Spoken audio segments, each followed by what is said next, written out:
Hi good morning all. Daily morning 6 o'clock நம்மளுடைய சேனலில் வந்து 2024ஓட கரண்ட் அஃபேர்ஸ் வந்து பார்த்துட்டு வரும். இன்றைக்கி வந்து ஏப்ரல் மந்தோட சீரீஸ் 2 வந்து பார்க்கலாம். ஃபஸ்ட்டு என்னென்னு பார்த்தீங்கன்னா, பரம்பீர் சக்கர தோட்டம் வந்து தாம்பரத்தில் நம்மளுடைய தமிழக ஆளுநர் அவர்களால் வந்து தொடங்கப்பட்டிருக்கும். தாம்பரம்ன்றது செங்கல்பட்டு மாவட்டத்தை சேர்ந்தது. ஓகே, அடுத்ததாக ஜிஎஸ்டி வசூல் வந்து இந்த ஃபினான்ஷியல் இயரில் 11.7% வந்து அதிகரிச்சிருக்காமா. அடுத்ததாக சர்வதேச கேரட் தினம் வந்து ஏப்ரல் 4 அன்னைக்கு வந்து அனுசரிக்கப்படுகிறது. ஓகே, அடுத்ததாக கட்டுக்கதை விசஸ் உண்மை பதிவேடுன்ற அமைப்பை தொடங்கியது வந்து இந்திய தேர்தல் ஆணையம். ஓகே, அடுத்ததாக கல ஆய்வின் முதலமைச்சர் திட்டம் வந்து எப்போ தொடங்கணும்னு பார்த்தீங்கன்னா February 1, 2023 தான் வந்து ஸ்டார்ட் பண்ணியிருப்பாங்க. எங்கே ஸ்டார்ட் பண்ணியிருப்பாங்கன்னு பார்த்தீங்கன்னா வேலூரில் தான் வந்து ஸ்டார்ட் பண்ணியிருப்பாங்க. ஓகே, அடுத்ததாக கொடைக்கானலுடைய சூரிய கண்காணிப்பகம் வந்து ஸ்டார்ட் பண்ணி இது வரைக்கும் 100வது வருடம் வந்து கம்ப்ளீட் ஆகிருக்கு. அடுத்ததாக 1 வெஹிக்கிள் 1 ஃபாஸ்டேக் விதி வந்து எப்போ அமல்படுத்தினாங்கன்னு பார்த்தீங்கன்னா ஏப்ரல் 1, 2024 அதாவது ஒரு வாகனத்திற்கு ஒரு ஃபாஸ்டேக் மட்டும் தான் வந்து யூஸ் பண்ணணும். அந்த ஒரு ஃபாஸ்டேகை வேறு எந்த ஒரு வாகனத்துக்கும் யூஸ் பண்ணக்கூடாதுன்றது தான் அந்த விதி. ஓகேவா? ஓகே, அடுத்ததாக கேலிஸ்டோன்றது வந்து வியாழனுடைய சந்திரன், அதுதான் வந்து கேலிஸ்டோ அப்படின்னு சொல்லிட்டு சொல்கிறாங்க. இதில் வந்து ரீசெண்டாக ஓசோன் வந்து இருக்கிறதா கண்டுபிடிச்சிருக்காங்க.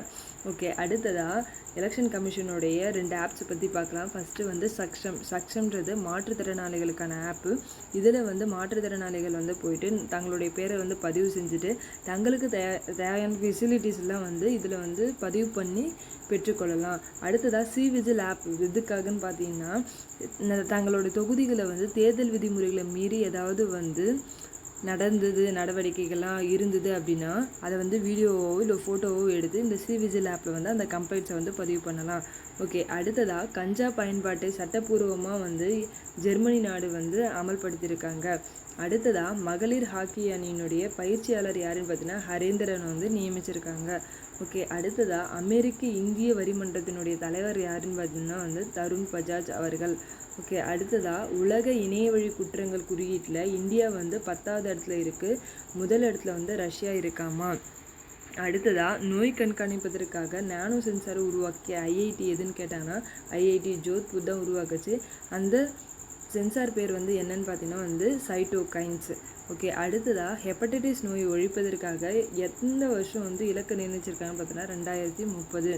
அடுத்ததாக என்ஐசிபியினுடைய உறுப்பினராக நியமிக்கப்பட்டவர் வந்து யாருன்னு பார்த்தீங்கன்னா ஜக்ஜித் பவாடியா.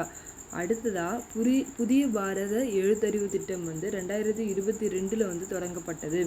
அடுத்ததாக ஐஸ்கிரீம் பிஸ்கட்ஸ்லாம் வந்து இந்த ஸ்மோக்கிங் பிஸ்கட்ஸ்னு சொல்லுவோம் இல்லையா, அதில் வந்து திரவ நைட்ரஜனை வந்து டைரெக்டாக வந்து யூஸ் பண்ணக்கூடாதுன்னு சொல்லிட்டு பேன் பண்ணியிருக்காங்க. ஓகே, அடுத்ததாக மக்களவை தேர்தலில் அதிக வாக்குகள் வந்து தர்மபுரியில் வந்து பதிவாயிருக்கு. ஓகே, அடுத்ததாக இந்திய தேர்தல் வரலாற்றிலேயே முதல் முறையாக வாக்களித்த பட்டியல் பழங்குடியினரோட நேம் என்னன்னு பார்த்தீங்கன்னா ஷோம்பன். இவங்க வந்து நிக்கோபார் தீவுகளில் வந்து இருக்கிறாங்க. ஓகேவா? ஷோம்பன்ற பழங்குடியினர் தான் இந்திய தேர்தல் வரலாற்றிலேயே முதல் முறையாக வந்து வாக்களித்த பழங்குடியினர், பட்டியல் பழங்குடியினர். இவங்க வந்து நிக்கோபார் தீவில் வந்து இருக்காங்க. ஓகே, அடுத்ததாக இந்திய கடற்படையினுடைய புதிய தலைமை தளபதி யாருன்னு பார்த்தீங்கன்னா தினேஷ்குமார் திரிபாதி. அடுத்ததாக மரங்கள் அழிப்பில் வந்து இந்தியா வந்து 2ஆம் இடத்துல இருக்காமா. ஆசியாவிலேயே அதிக செலவு மிக்க நாடு, அதாவது அதிகமாக செலவு பண்ணுற நாடு எதுன்னு கேட்டிங்கன்னா பாகிஸ்தான்.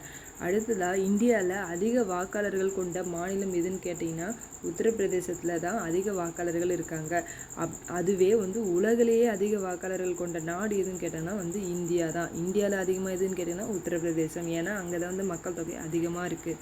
ஓகே, அடுத்ததாக மராத்தியர்களினுடைய புத்தாண்டை வந்து குடி பட்வா அப்படின்னு சொல்லிட்டு அழைப்பாங்க.